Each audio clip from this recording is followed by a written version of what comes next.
Hello everyone and welcome back to Celeste. Today we're doing Chapter 5's B-side, which honestly was one of the easiest B-sides that I have ever done. It might even be easier than Chapter 1 in some areas, but I might just actually be getting better at the game. So this section, it's pretty simple. All you want to do is just use the orbs at the right time. This is the introduction to the stage, which is why it's so easy. Now this part is actually kind of tricky. You have to make sure that you're timing the balls properly. But here's a tip. Instead of holding right on these orbs when you hit them, if you just don't put an input, they'll automatically go to which side that they're supposed to be, unless it's vertical. And this section is just a joke. I literally did it first try. Which, I can't believe I could do anything in a B-side first try. This part is actually pretty tricky. You want to kind of grab the blocks, and you have to jump around them, grab the blocks, and then do a wall jump. This part is super easy. All you gotta do is dash once you hit the orb, and not like that. You want to dash and then go into the orb, then dash up, and then instead of wasting your dash here, what you want to do is grab that wall, then jump to the last wall, and then use the momentum from the final wall to do it. Wow. See, as you can see, I do struggle with these parts. It's not like I'm doing them first try or anything, but when I say a part is easy, I mean it takes like 10 tries. But that's to be expected with the B-side. This part is the actual pain. The issue with this part is that you have to do downward diagonal dashes, and I just suck at those. As you can see, I'm very struggling here, but I was overcomplicating it. Once again, if you go into the orb and not put in any inputs, you'll be sent to the left. So all you have to do is now hold the inputs, then go up, then dash down, and then do the diagonal down dash, then up to the left, the diagonal left dash, then down again. Lastly, you hold left, then go up, and then at the end of the tunnel, there is an orb. As you can see, this part actually took me quite a while to do. Honestly, it was pretty surprising. As you can see, it is a pain. However, it's not actually that bad. This part is definitely one of the trickiest parts of the stage. There is one other part that I felt like was unfair. This part is more frustrating because of how many downwards diagonal dashes you have to do. As you can see, once you do that, you can just do a diagonal dash to the left. And then this is so satisfying. You go all the way to the right side past the section we were at. Now we can finally see what's beyond these spikes. This part's very simple. You just need to carry your momentum and then jump off that platform right away, because you're going to waste your dash there.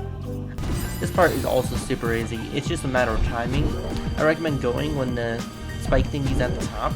Then you should be able to make it. You just keep going, not as fast as possible, like this. And boom. Easy peasy lemon squeezy. I think honestly Chapter 5 in general is just an easier chapter. Now this area is all about sequencing. The way I did it is I like to get the top one first, then the bottom one. And I always make sure I'm jumping from the top there. That way you can actually hit the platform. And then lastly, you just jump here, the platform there. And then if you do one simple jump right there, you win. Now, I like this section the most of this stage, honestly. It reminds me of the original level, where you had to gather stuff and everything. As you can see, I got the key, and I was trying to remember where it goes, and it goes there. Now that we've unlocked this section, we can finally use this orb, which I did not show before because I forgot to record it, but there's an orb that's above that section that we had done. And now we can go up here. Now this part was a pain as well. However, I honestly thought it was very fun to do. But all you really have to do is just make sure you're fast enough to get onto the platform again so you can bounce off of it. And now that that's done, we can actually go to the next section, which is also a tricky part, but not because of how difficult the platforming is. It's actually a very short section. I mean, a very long section is all. As you can see, we start from here, and then you have to avoid all this. Now, my best tip for this section is to make sure that you're going right away, basically. See how I'm not even really worrying about the timing? Now, this part is just a pain. I have no idea how I actually do beat it. I just do. But really, if you grab onto the walls, then you'll always have an opportunity to time things. And everything is already synced up so that you just need to go right away as soon as that platform falls. On that section. So if we go here, and then dash here, wait, dash, wait, then go up again, then that section is easy. This section is very difficult. But other than that, the rest is super easy. So easy, in fact, that I did it first try. Once I get past that one section, where you have to hang onto the wall here, and avoid the middle, and also avoid those things, then I do it first try. Like that. That was super risky, but super easy. And if you actually mess up, you can grab that orb on the right side.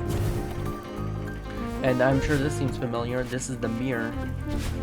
And now we're gonna go into deeper into the temple. Madeline, no. Here we go.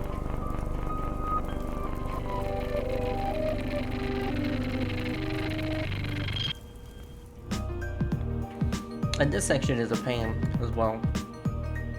This section is mostly free falling, which makes it extremely difficult. But what I figured out is that there's actually walls in between everywhere, so you're not free falling the entire time. That's what makes these sections possible.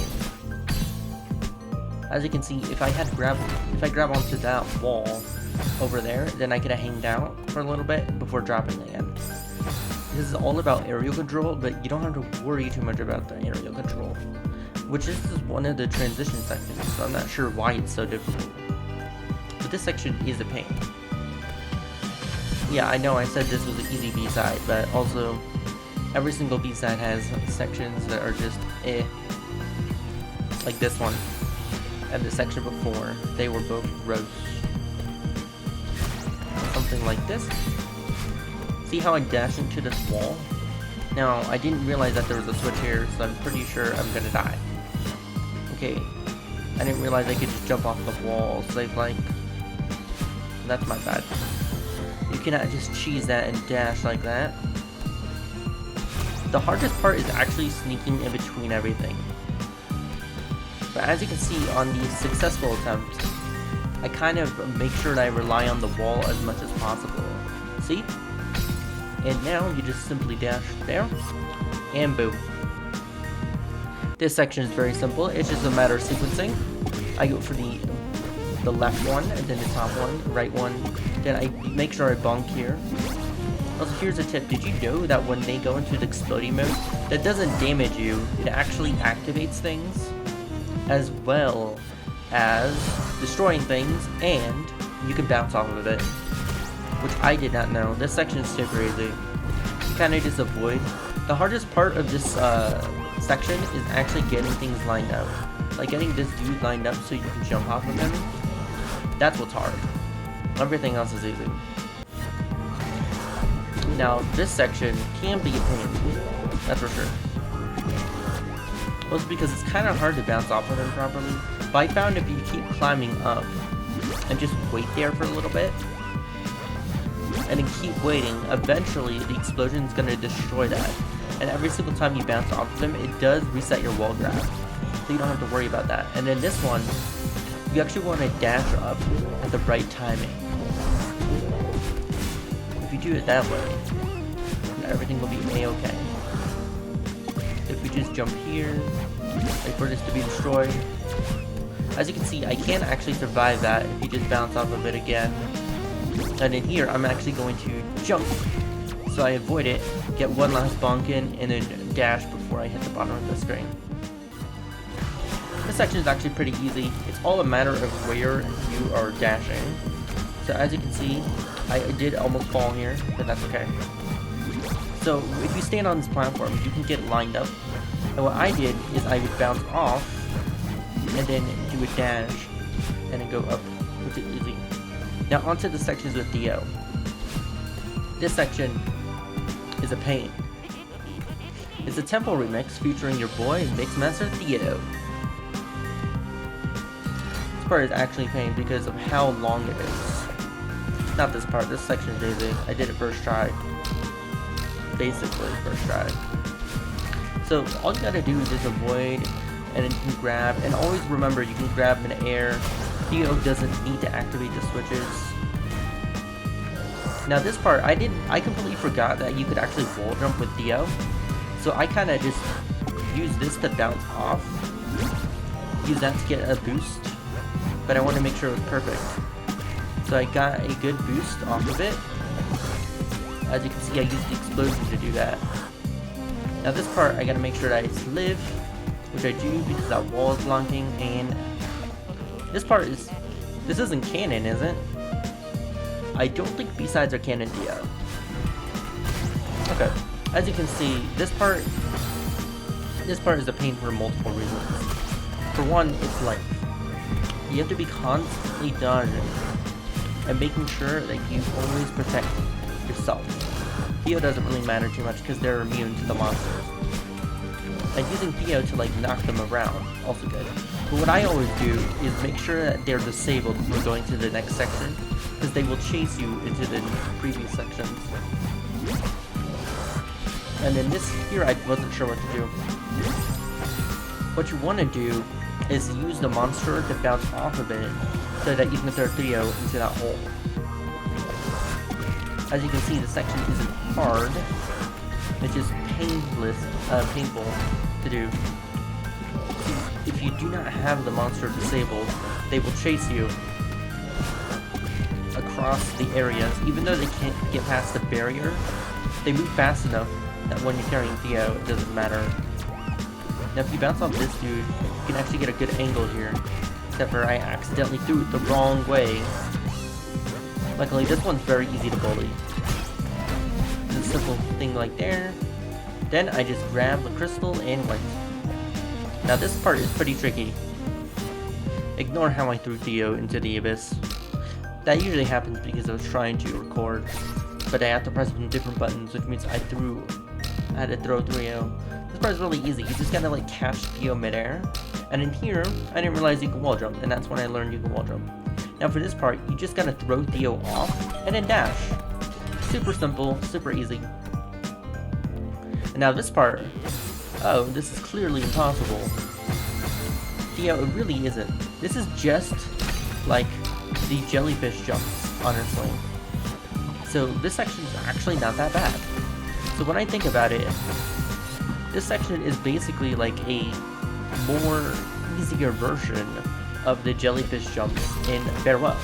So you just gotta grab, dash, grab, Theo. So it's grab, throw, dash, and you just gotta be able to hit the wall. I am failing here a lot, but this section is actually way easier than it. Okay, if you're not used to like jellyfish jumps, then this section would be hard. But I've used jellyfish jumps all day in Farewell, so... Well, actually, I haven't beaten Farewell yet. I still have to do all the B-sides first. But yeah. As you can see, I do fail it quite a bit. But that's because this is the trickiest section of the entire stage. But it's not that bad. Theo says this is impossible. I say it's very possible. You gotta make sure that you're throwing Theo as you're falling. Otherwise it doesn't hit the right angle. Like this. Then throw, and then dash. See? Once it's executed, it's a lot easier than it seems. This section is super easy. So you just want to jump on the blue platform, throw Theo so he jumps on the pink springs, then you want to grab it. All of this is about timing. Now when I actually beat this section, I thought I was gonna die. Because I did not know that there was a platform. You can see it to the right there. There's a platform that moves when we dash. I just instinctively dashed here. As you can see, I threw Theo and instinctively dashed, and he somehow landed on that corner, which was really cool. And that is Chapter 5 B-side. And if you're wondering how many depths I got,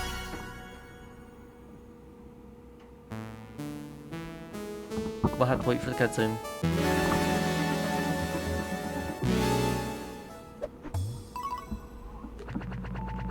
We got 538 deaths. Not too bad.